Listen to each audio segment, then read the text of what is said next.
Not every danger in Abuja announces itself loudly. Some dangers wear expensive lace, speak perfect grammar, and pay in cash. While my own life was unraveling quietly, another storm was forming, one that would soon cross my path.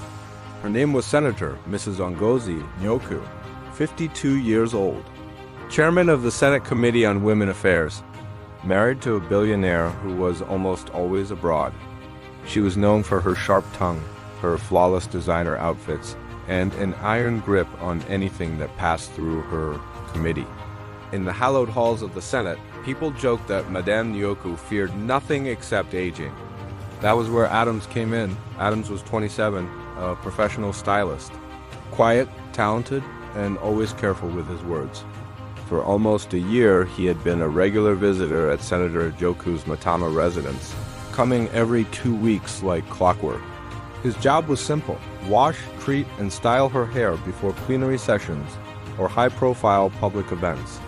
He was a ghost in her opulent world. He never looked too long. He never spoke unless spoken to. He never, ever crossed a line. Until one Friday afternoon, Madame Nyoku sat in her private salon chair, a wrapper tied high above her chest, her shoulders bare. Her eyes were closed as Adams worked behind her. Soft high-life music played from a speaker, a gentle rhythm against the low hum of the air conditioner. As Adams leaned forward to reach another section of her hair, his body brushed against hers, a light, accidental touch. Madame Nyoku turned sharply, her eyes snapping open. "Young man," she snapped, her voice cutting through the calm. "Can you not maintain space again?" Adams froze, his hands hovering in midair. "I'm sorry, Ma." It was a mistake. She stared at him, a long, uncomfortable silence stretching between them. Her eyes drifted slowly, deliberately downward, taking them in. In that silent moment, something in the room changed. The air grew thick, heavy with unspoken things. She dismissed him early that day. "Pack your things," she said curtly. "Come back next week." Adams left, his face burning with embarrassment, convinced his job was over. He had messed up, broken the unspoken rule. He spent the next few days replaying the moment, certain he'd be replaced. 3 days later, his phone buzzed, an unknown number. The message was short, direct. "I'm fixing my hair tonight. Transcorp Hilton.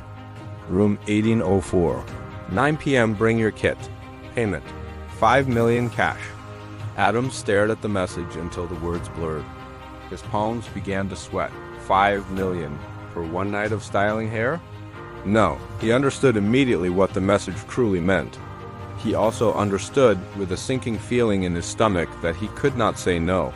Saying no to a woman like Senator Nyoku was not an option.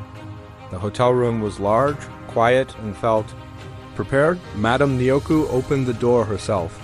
She was wearing a simple white robe, her hair loose around her shoulders, her lips painted a bold, defiant red. There was no greeting, no small talk. She simply stood aside to let him in, then locked the door behind him. The click of the lock echoed in the silent room. "Drop the bag," she said, her voice low and steady. He did as he was told, placing his stylist kit by the door. She began to walk around him slowly, inspecting him not as an employee, but as one inspects property that has already been paid for. Her gaze was clinical, assessing. Then, she untied her robe and let it fall to the floor in a soft, white pool at her feet. "Tonight," she said calmly, her voice devoid of any emotion, "you are not my stylist. You are my man." She pointed a manicured finger at a thick brown envelope on the bedside table. 5 million. Do a good job. In that instant, the fear that had been coiling in Adams's gut vanished, replaced by a strange, cold clarity. This was a transaction. He understood transactions. Later, they lay side by side, the sound of their heavy breathing filling the space between them. Madame Nyoku turned her head on the pillow and smiled, a genuine, satisfied smile. It was the smile of a woman who had just remembered her own power, a power that had nothing to do with Senate committees or public perception. "You are worth every kobo," she said, her voice softer now. She reached for the envelope and handed it to him. It was heavy with cash. "Next week," she added casually, as if discussing a hair appointment, "same time, and bring more confidence." Adams left the Transcorp Hilton that night richer than he had ever been in his life. But he was also carrying a secret, one far more expensive and dangerous than any amount of money. I started hearing whispers of this story a few weeks later. You know how it is in Abuja, whispers always travel faster than the truth, slithering through high society parties and government corridors. The details were vague, but the names were consistent. A powerful senator and her young, handsome stylist. Then one evening I saw him. I was in the corridor of the Transcorp Hilton myself, and as I waited for the elevator, I saw Adams standing a few feet away. He was looking down the hall, wringing his hands, a picture of nervous anticipation. Our eyes met for just a fraction of a second. He looked away immediately, a flicker of panic in his expression. I recognized that look. I'd seen it in the mirror. It was the look of someone who had crossed a line, a point of no return, and could never go back. That same night, my own phone buzzed with a familiar, chilling tone, another anonymous message. You are not the only one paying for silence. Some women pay in cash, some pay in power.